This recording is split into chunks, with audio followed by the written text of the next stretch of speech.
only relief you seek is the opportunity to file a motion for reconsideration at the consulate. Is that it? Yes, with the caveat that the government's inadmissibility determination would have to be declared to be incorrect. Now, if that's the case, I don't see that in your complaint, number one. And number two, what do we do with Judge Lee's observation that as a practical matter, it appears your client understood before the motion for reconsideration deadline passed that that was indeed the basis of the government's denial, that she understood that the gang membership in MS-13 was the hang-up. Now, you didn't know all the details, but you did understand that fact. And if that fact alone sufficed to provide the Mandel notice, is this harmless error?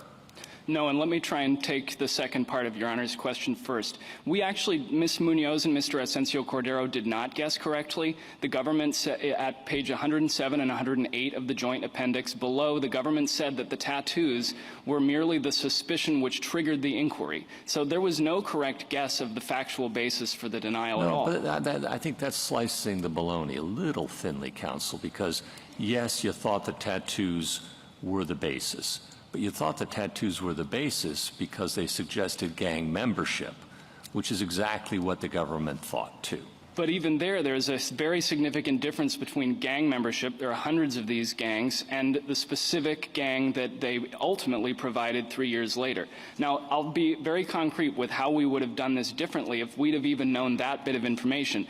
And a brief aside to say that I think if there was... Does Mandel require the specificity of the particular gang that he was affiliated with? Wouldn't it be enough for the government to say he's affiliated with an international gang that conducts violence and drug trafficking operations, for example? It wouldn't be enough if there was additional facts that did not implicate national security, like the facts which were ultimately provided here, that it was based on a criminal review. Let's just suppose that it were enough for then the yes, that would be the end of the...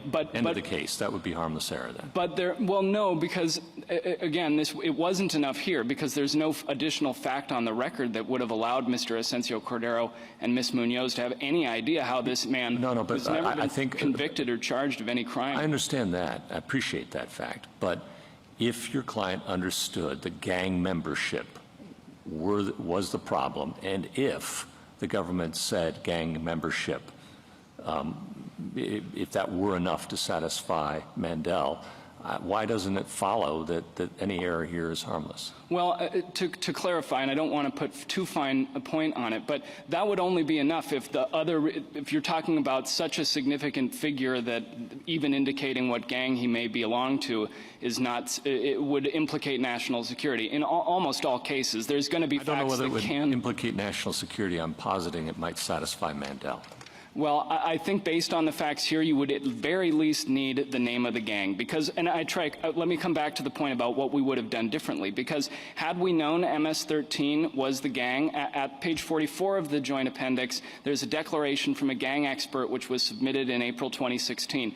That affidavit only mentions MS-13, I think, in 2 or 3 sentences in passing. It uses MS-13 as an example. It makes no attempt to actually analyze how these tattoos might have been related to that gang. I am not a gang expert, but when we go back on remand, we will be able to provide, this is Our Lady of Guadalupe, a tattoo of Sigmund Freud. You know, I thought that was interesting. Maybe MS-13 doesn't like psychoanalysis. Justice Gorsuch's question here. I mean,